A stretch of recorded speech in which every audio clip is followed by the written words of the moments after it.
राजा बिसलदेव के राज्य में एक बार एक शेर ने आतंक फैला रखा था। गांवों के छोटे छोटे बच्चों को वह रात को चुपचाप उठाकर ले जाता था। थक हार कर लोगों ने तय किया कि शेर का भोजन बनने के लिए हर घर का एक सदस्य बारी बारी से जाएगा। एक रात बिसलदेव के भाई मांडल जी का पुत्र हरिराम जी, जिन्हें शिकार खेलने का बहुत शौक होता है, वहाँ से गुजरते हैं। रात बिताने के लिए वो एक बुढ़िया से उसके घर में रहने की अनुमति मांगते हैं और बुढ़िया उन्हें अनुमति दे देती है। रात को जब बुढ़िया अपने बेटे को भोजन खिला रही होती है तो हरिराम जी देखते हैं कि बुढ़िया अपने बेटे को बहुत प्यार से भोजन करा रही है और रोती भी जा रही है। हरिराम जी बुढ़िया से उसके रोने का कारण पूछते हैं। बुढ़िया उन्हें शेर के बारे में बताती हैं और कहती हैं कि मेरे 2 बेटे थे, एक बेटा पहले ही शेर का भोजन बन चुका है और आज रात दूसरे बेटे की बारी है। यह सुनकर हरिराम जी बुढ़िया को कहते हैं कि माँ, मैं आज तेरे बेटे की जगह शेर का भोजन बनने के लिए चला जाता हूँ। जंगल में जाकर हरिराम जी आटे का एक पुतला बनाकर अपनी जगह रख देते हैं और खुद पास की झाड़ी में छुप जाते हैं। जब शेर आटे के पुतले पर हमला करता है तो हरिराम जी झाड़ी से बाहर आकर अपनी तलवार के एक ही वार से शेर की गर्दन अलग कर देते हैं। इसके बाद शेर का कटा हुआ सिर हाथ में लेकर अपनी खून से सनी तलवार को धोने के लिए पुष्कर घाट की ओर जाते हैं। पुष्कर के रास्ते में लीला सेवड़ी नामक एक औरत ब्राह्मणी रहती थी और वो सुबह सवेरे सबसे पहले उठकर पुष्कर घाट पर वराह भगवान की पूजा के लिए जाती थी। उसने यह प्रण ले रखा था कि वराह भगवान की पूजा करने के बाद ही किसी इंसान का मुंह देखेगी। पुष्कर घाट पहुंचकर जब हरिराम जी तलवार को पानी से साफ करके अपनी मयान में डालते हैं तो लीला सेवड़ी, जो वराह भगवान की पूजा कर रही होती है, आहट सुनकर पीछे मुड़कर देखती। हरिराम जी डर के कारण शेर का कटा हुआ सिर आगे कर देते हैं, जिससे लीला सेवड़ी को सिर तो शेर का और धड़ इंसान का दिखाई देता है। डरती हुई राजा से बोलती है, ये आपने क्या किया? अब मेरे जो संतान होगी वह ऐसी ही होगी जिसका सिर तो शेर का होगा और शरीर आदमी का। अब लीला सेवड़ी कहती है कि आपको मेरे साथ विवाह करना होगा। हरिराम जी सोचते हैं कि ऐसी सती औरत कहाँ मिलेगी। वह विवाह के लिए तैयार हो जाते हैं। कुछ समय पश्चात हरिराम जी और लीला सेवद्धी के यहाँ एक संतान पैदा होती है, जिसका सिर तो शेर का और बाकी शरीर मनुष्य का होता है। हरिराम जी उस बच्चे को लेकर एक बाग में बरगद के पेड़ के पास में छिपाकर चले जाते हैं। दूसरे दिन बाग का माली आता है और देखता है कि बाग तो एकदम हरा भरा हो गया है,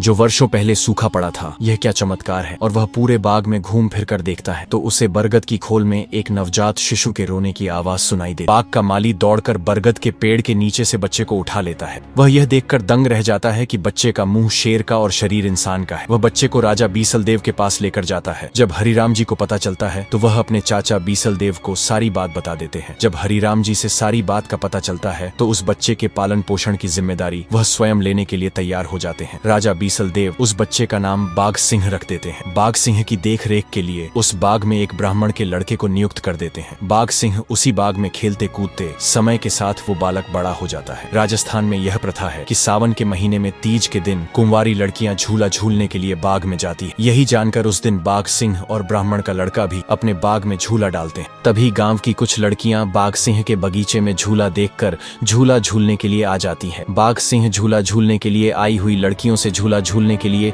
एक शर्त रखते हैं कि झूला झूलना है तो मेरे साथ फेरे लेने होंगे। लड़कियां पहले तो मना कर देती हैं, लेकिन फिर आपस में बातचीत करती है कि फेरे लेने से कोई इसके साथ शादी थोड़ी ही हो जाएगी। कुछ लड़कियां बाघ सिंह के साथ फेरे लेकर झूला झूलने के लिए तैयार हो जाती हैं और कुछ वापस अपने घर लौट जाती हैं। बाघ सिंह के साथ उसका ब्राह्मण मित्र एक एक करके 12 लड़कियों के साथ फेरे करवा देता है और झूला झूलने की इजाजत देता है। उस दिन लड़कियां झूला झूलकर अपने घर वापस आ जाती हैं। जब वह लड़कियां बड़ी होती हैं तब उनके घर वाले उनकी शादी के लिए सावे अर्थात लग्न निकलवाते हैं। लेकिन जब उनकी शादी के लग्न नहीं मिलते हैं तब घर वालों को चिंता होती है कि आखिर इनके लग्न क्यों नहीं मिल रहे हैं। लड़कियों के माता पिता राजा बिसलदेव जी के पास जाकर यह सारी बात बताते हैं। राजा बिसलदेव जी एक योजना बनाते हैं और सब लड़कियों को एक जगह एकत्रित करते हैं और उनके पास एक बूढ़ी दाई को बैठा देते हैं और कहते हैं कि यह बाहरी है, इसे कुछ सुनाई नहीं देता है। सारी लड़कियां आपस में खुसर फुसर करती हैं और कहती हैं कि मैंने कहा था कि बाघ सिंह के साथ फेरे मत लो और तुम नहीं मानी। उसी का ये अंजाम है कि आज अपनी शादी नहीं हो पा रही है। यह बात बूढ़ी औरत सुन लेती है और दूसरे दिन राजा बिसलदेव जी को सारी बात बताती है। बाघ सिंह इतनी सारी लड़कियों से शादी कर लेते हैं तो बिसलदेव जी अपने घर से अलग कर देते हैं। बाघ सिंह अपनी 12 पत्नियों के साथ चले जाते हैं और एक अलग गांव बसाते हैं। कुछ समय बाद बाघ सिंह के 12 औरतों से 24 संतानें होती हैं तथा बगड़ावत कहलाते हैं। बगड़ावत गुर्जर जाति से संबंध रखते थे, अर्थात बाघ सिंह के पिता हरिराम जी गुर्जर समाज से होते हैं।